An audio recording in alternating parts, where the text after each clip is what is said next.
እንኳን ደስ ያላችሁ ልጆቼ። አባዬ ቲና ቲና ቲና ወደ መኝታ ቤት መሰለኝ። ቲና እኔ ልጅ ወዴት ነው ልጅ? ይቅርታ ልጅ። አንተ ምንም አላጠፋም አባዬ። እኔ ድንገት ልጆቼ ሲራመዱ እንዳስደስታቸው ነበር አመጣጥ። አባዬ ምን ያህል ደስ እንዳለን እኮ አልገባህም። ታዲያ ቲና ምን ሆና ነው? ምንም ያልጠበቀችው ነገር ስለሆነ ደንግጣ ነው። ወይኔ ልጅ፣ አንተስ ቆይ ምን ሆነ ነው የተጨነቀው? ምንም ሽንቴ መጣ። ሽናሽ ነው? ምንም ሽንቴ መጣ። ሽናሽ ነው? ሽና ይልጅ፣ ሽንት መያዝ እኮ በጣም ከባድ ነው። እሺ ወዴት ነው? ሽንት ቤት? ሽንት ቤት ምን ይላል? እኔ ቲና ልመኝ። እሺ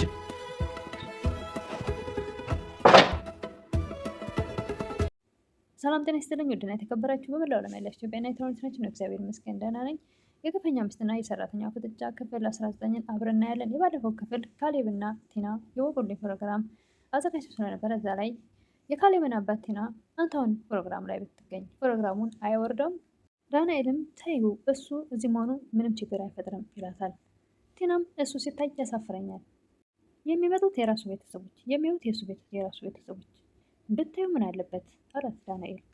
ቲናም እኔ ማድረገውን ጠንቅቄ አውቃለሁ ትላለች። ዳንኤልም ቆይ ለምንድን ነው አንቺ ብቻ አዋቂ ነኝ ብለሽ የምታይሽ መስሎሽ የምታስቢው ይላታል። አሁን ነገር አልፈልግም፣ ገና ያልጨረስናቸው ብዙ ጉዳይ አሉ ትላለች። ዳንኤልም የምንለማመጥሽ መስሎ ከተሰማሽ ተሳስተሻል ይላታል። ሲጀምር ካሌብ ስለጨቀጨቀኝ ነው የመጣሁት ይላል ዳንኤል። እሺ አሁን ይህን ሰውዬን አግዝኝና እናንሳው ትላለች። አንስተው የካሌብን አባት እንደ ዕቃ ነበር አልጋ ላይ የወረወሯቸው። እኔ የምለው እንግዶቹ አይመጡም እንደ እያለች እንግዶቹ ይመጣሉ ይላል ካሌብ። እኔ የምልሽ አባዬስ ይላል ካሌብ። አባዬ ትንሽ ሲያንኮራፋ ጊዜ ወደ መኝታ ቤት አድርገዋለሁ ትላለች።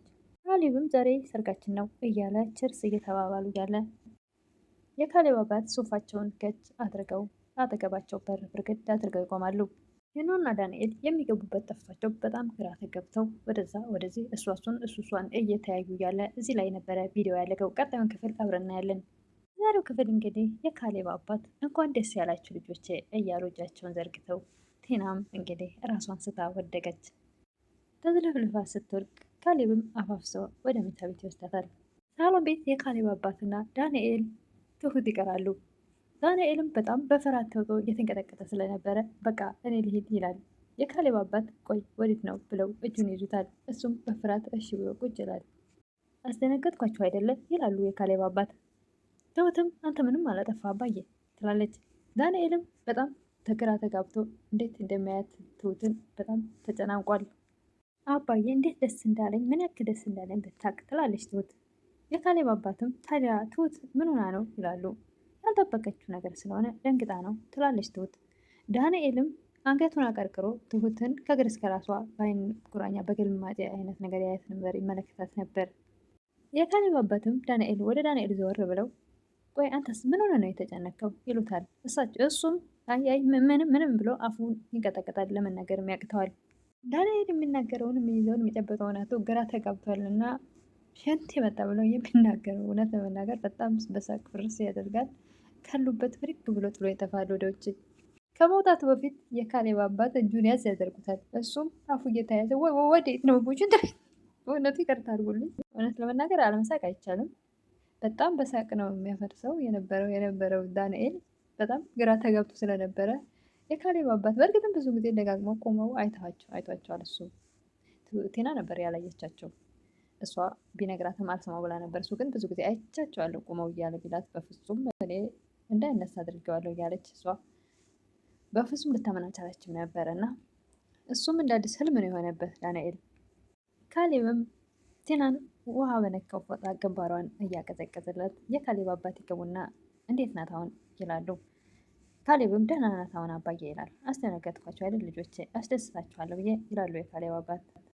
ካሌብም አይ ደህና ነች አባዬ ይላል። እሷም አይ ቆይ እዚሁ ልሁን ትላለች።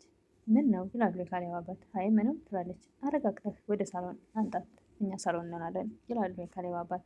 የካሌብ አባት ጎብለል እያሉ ወደ ሳሎን ይመጡና ትሁትም አመሰግናለሁ አባዬ ጉድ እኮ ነው ያደረካቸው እያለች ሁለቱ እርስ በርስ ይሳሳቃሉ። ያሽን ተሜት አለ እያሉ ይስቃሉ የካሌብ አባት። እንግዲህ በዛው አምልጦ ጠፍቶ ይሆናል ትላለች ትሁት።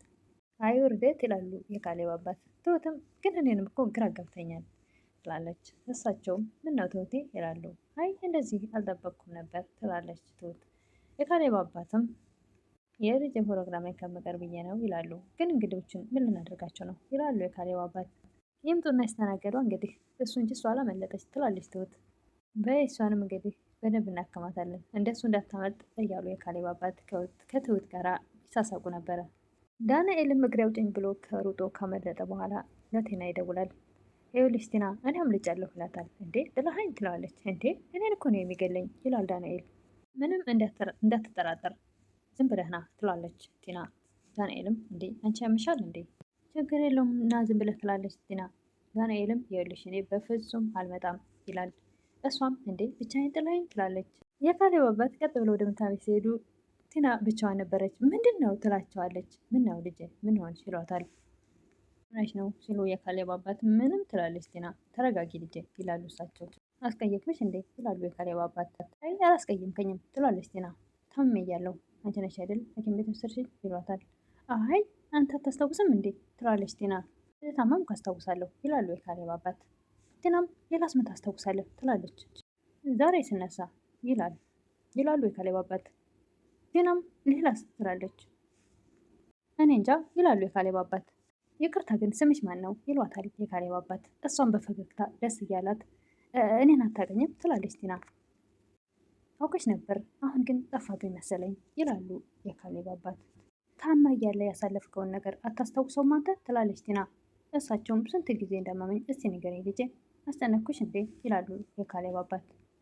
የካሌብ አባት የልጃችሁን ልደት መቼ ነው ይሏታል። እንዴ ልጅ እኮ አልወለድንም ትላለች። እንዴ እስካሁን አልወለዳችሁም ይላሉ የካሌብ አባት። ይህስ እዛ ያለው ልጅ ማን ነው ይላሉ እሳቸው ዳንኤልን። ልክ ምንም እንደማያውቁ ለማስመሰል አሁንም እየጣሩ ነው። እሷም አታውቀውም ትላለች። አላውቀውም ይላሉ የካሌብ አባት። ቆይ አስተዋውቅሃለሁ ትላለች ቲና። ካሌብ ከውጭ ሲመጣ ቲና በር ከፍታ ስትወጣ ያገኛታል። ወዴት ነው ይላታል። ወደ ሱቅ ላይ ነው ትላለች። ለምን ሱቅ? እቃ ገዝቼ ልመጣ ትላለች ቲና። ካሌብም ለምን የገዝቼልሽ አልመጣም ይላል። አይ ከዳኒ ጋር እንመጣለን ትላለች።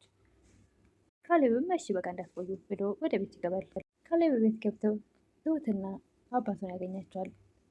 ቆይ አባዬ በጣም እኔን ራሴ በጣም ነው እኮ ያስደነገጥከኝ ይላል ካሌብ። ቆይ ግን ዳኒ የት ሄዶ ነው ይላል ካሌብ። ሶስቱም አንድ ላይ በሳቅ ፍረስ እያሉ ትሁት የካሌብ አባትና ካሌብ በጣም ተገርመዋል በእነሱ በሆኑት ሁኔታ። አብረን እንመጣለን ብላኝ ሄደች እኮ ይላል ካሌብ። ትሁትም አብረው ሊጠፉ እንዳይሆን ትላለች። የካሌብ አባትም አይደለም ትመጣለች ይላሉ። አይመስለኝም ኧረ አይመጡም ይላል ካሌብ። አይ አናግሬያታለሁ ይላሉ የካሌብ አባት። ምን ብለህ አናገርካት ይላል ካሌብ። ምንም ማስታወስ እንደማልችል ነግሬያታለሁ ይላሉ የካሌብ አባት። ካሌብም እየሳቀ ኧረ አባዬ ደግሞ ይሄ እንዴት መጣልህ ይላል። አይ ትንሽማ ልጫወትባቸው ይገባል ይላሉ የካሌብ አባት።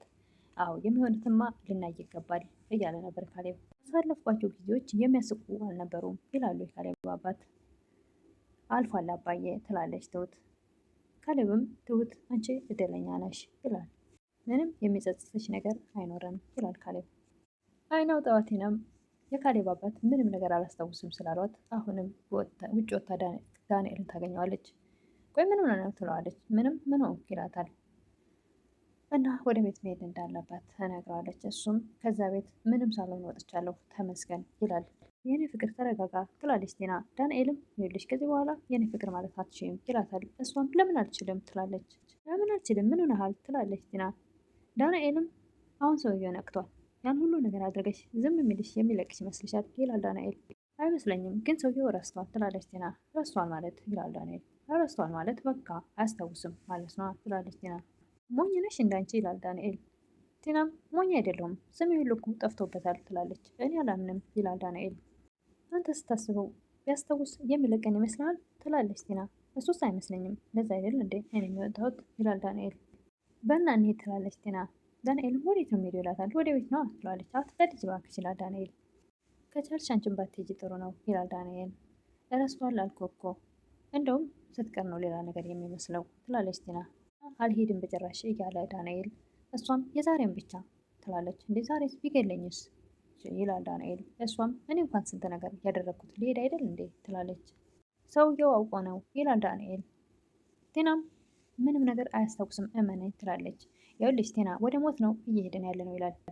ምንም ሞት የለም ምናምን ናት ብላ እጁን ጎትታ ይዛው ትሄዳለች።